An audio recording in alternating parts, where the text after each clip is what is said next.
Hello bookworms, I'm Hannah, and this is my August wrap-up video. This month I read 1 children's book, 5 middle grade novels, 1 YA novel, and 10 adult fiction books for a total of 17 books. In order from least to top favorite, here are the best books I read in the month of August. First up is Clayton Bird Goes Underground by Rita Williams Garcia, a middle grade novel about a boy named Clayton Bird who delights in playing music with his grandfather, Cool Papa Bird, and his band of bluesmen. Clayton longs for his own 12-bar solo so he can be a true bluesman among bluesmen, but achieving his dream is thwarted by an unforeseen tragedy, the repercussions of which threaten to terminate his relationship with music forever. This book's vitality is found in Williams Garcia's descriptions of music. There's a lively cadence to her portrayal of bluesmen laying down smooth chords on the keyboard, beating tight percussions on drums, or singing soulful lyrics in a deep, raspy voice. Music is Clayton's lifeblood. When tragedy strikes and his relationship with music is at peril, he embarks on a hero's journey through the streets of New York, where he encounters a ruffian gang of young musicians,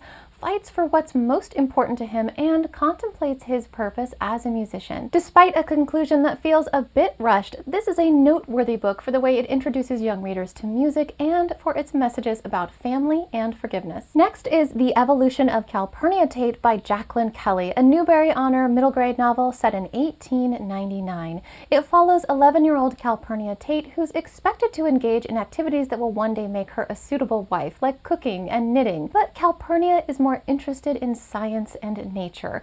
With the help of her grandfather, a war veteran and naturalist, the wonders of the natural world are unveiled to her, and Calpurnia dares to imagine a future for herself that by all standards would have been unconventional for a girl living in her time. I love stories that feature unconventional female protagonists, and Calpurnia Tate is no exception. This little girl dreams of shelves filled with books, a college education, and turning away any future suitors by pelting them with peach pits. When her interest in the natural world first emerges, Calpurnia is dying to get her hands on a copy of The Origin of Species by Charles Darwin, but that book is deemed inappropriate for a girl her age. Fortunately, Calpurnia's grandfather notices his only granddaughter's budding interests and takes her under his wing. This book is evenly balanced between Calpurnia's scientific studies and the day-to-day life of a girl living on a farm at the dawn of a new century. While it's fun to read about life on a farm, my favorite parts of this book are when Calpurnia spends time with her grandfather, particularly when he recounts his life as a young soldier. Even in tone and pacing from start to finish, this is a delightful book about a progressive, science-minded girl determined to break free of constraining gender-related expectations for her future. Moving on, we get to The Night Diary by Veera Hiranandani. This historical fiction epistolary story is set in India in 1947, just after India has been split into 2 countries, India and Pakistan. 12-year-old Nisha and her family are Hindus living in Pakistan, and because tension has erupted between Hindus and Muslims, she and her family are forced to abandon their home and journey to India. Nisha's entire story is told through letters she writes in her journal, with each letter addressed to her deceased mother. Because her mother was Muslim, Nisha often wonders why she can't be both Hindu and Muslim, a quandary that provides ample opportunities throughout the book for Nisha to question why humans so willingly divide when, fundamentally, we're all the same. The narrative is occasionally limited by its epistolary format, but Nisha's story introduces young readers to historical events and the many ways in which her life differs from other children around the world. Because this book is recommended for readers ages 8 to 12, some violent content bears mentioning.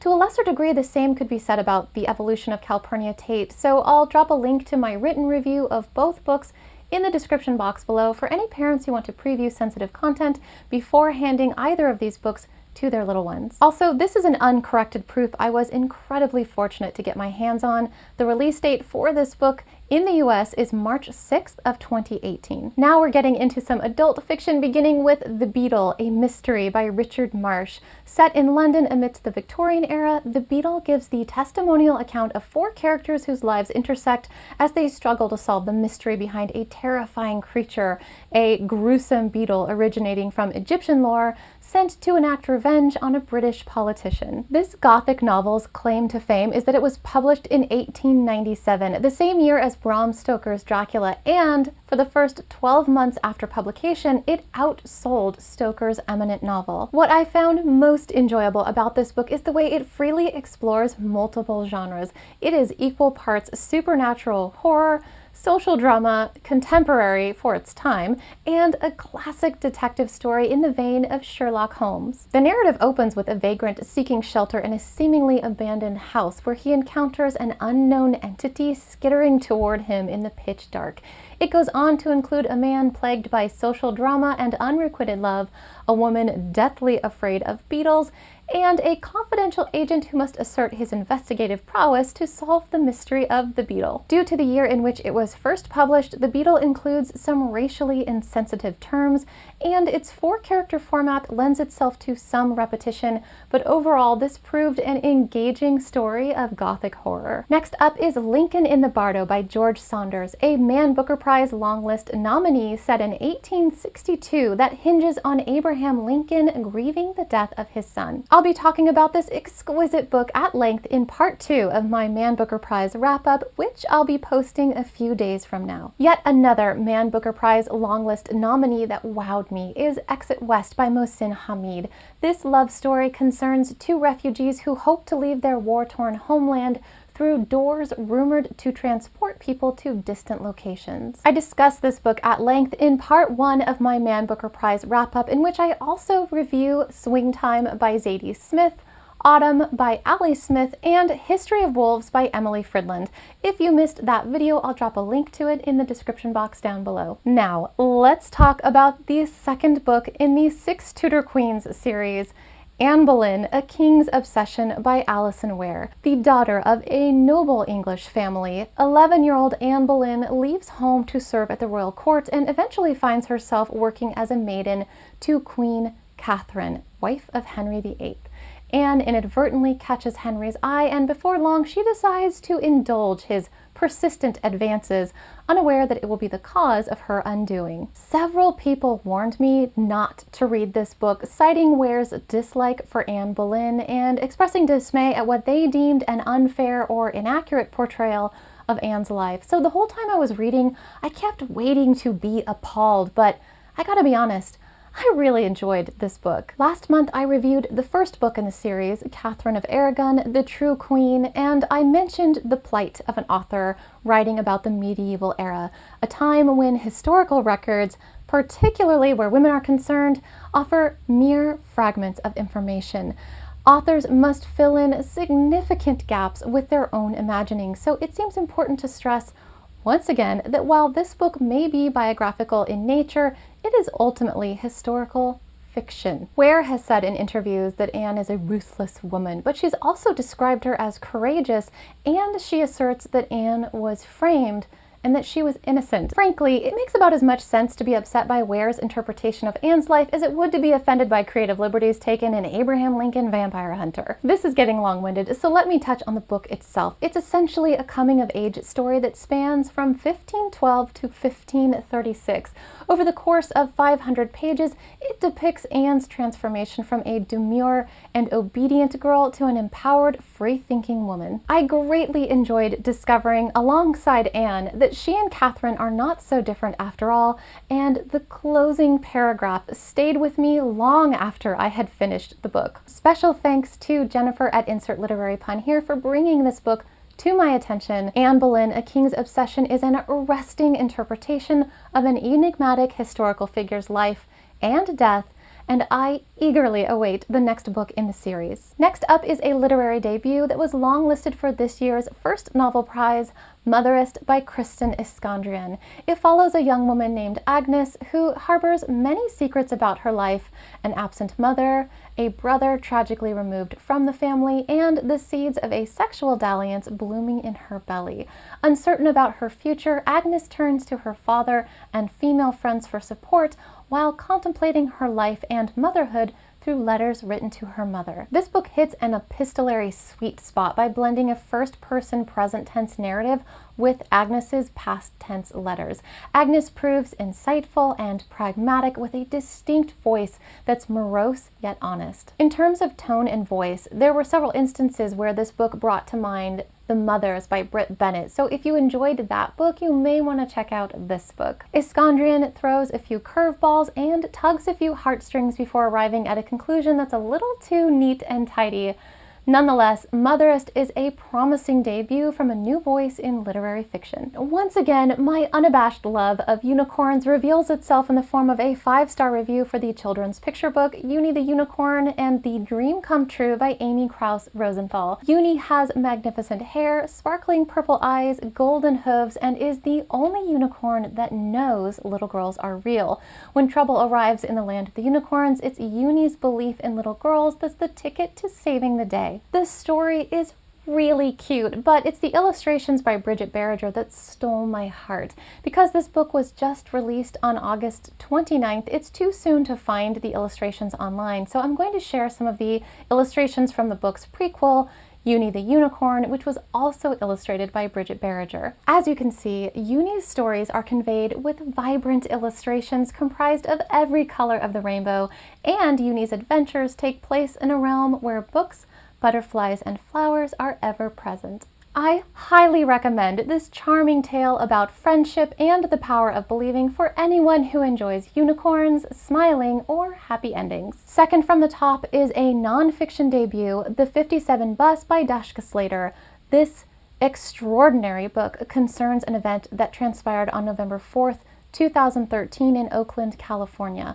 While an agender teenager named Sasha slept on the 57 bus, another teenager named Richard set Sasha's skirt on fire. What began as a thoughtless prank quickly spiraled out of control and inextricably altered the course of Sasha's and Richard's lives forever. Slater is a journalist who first covered this story in an article published in the New York Times Magazine in January of 2015. In her book, she greatly expands on the original story, giving an unbiased account of the events of November 4th, and goes on to report how both teenagers and their families were affected by what happened. Slater gathered information from interviews, social media, public records, and surveillance videos, and she reports everything in a collection of narratives that range in tone from straightforward and sober to lyrical and poetic. Because Sasha identifies as neither male nor female, this book is didactic about sex, gender, and sexuality, but it's informative in a helpful way rather than being pushy or preachy.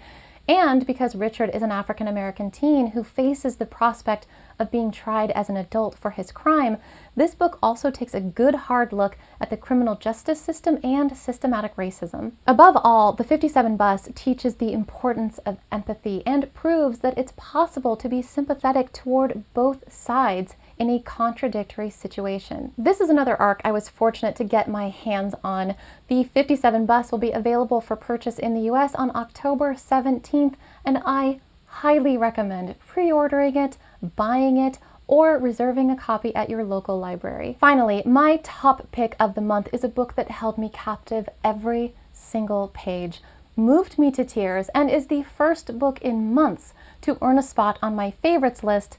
That book is Refugee. This middle grade novel is historical fiction at its finest. It follows Joseph, a Jewish boy living in Nazi Germany in 1939, Isabel, a Cuban girl living amidst civil unrest in Cuba in 1994, and Mahmoud, a Syrian boy living in war-torn Syria in 2015. Though their stories occur decades apart, all three children have one thing in common. They are forced to leave their homeland and make a perilous journey in search of refuge. Every single chapter of this book is gripping. The stakes are eternally high. The writing is emotive. The plot is tightly woven. And the conclusion is superlative. This book moved me to tears. It's not an easy book to read, but it is impossible to put down. The intensity of Joseph, Isabel, and Mahmoud's harrowing journeys, the unfairness of their circumstances, and the heartbreak they endure is made almost unbearable by knowing that everything about this book is grounded in reality. Joseph, Isabel, and Mahmoud are fictional characters, but according to the author's note at the back of the book, their journeys are based on true stories. Just like 2 middle grade novels mentioned earlier in this video, some parents may want to know about sensitive content, so I'll link to my written review of this book in the description box down below. Refugee is Newbery Medal material. I sincerely hope somebody will opt to adapt it to film, and I can summarize my feelings about this book by simply stating that everyone, young or old, should read this book. That concludes my August wrap-up. Tell me in the comments below what you thought of the books discussed in today's video. Thanks, everybody!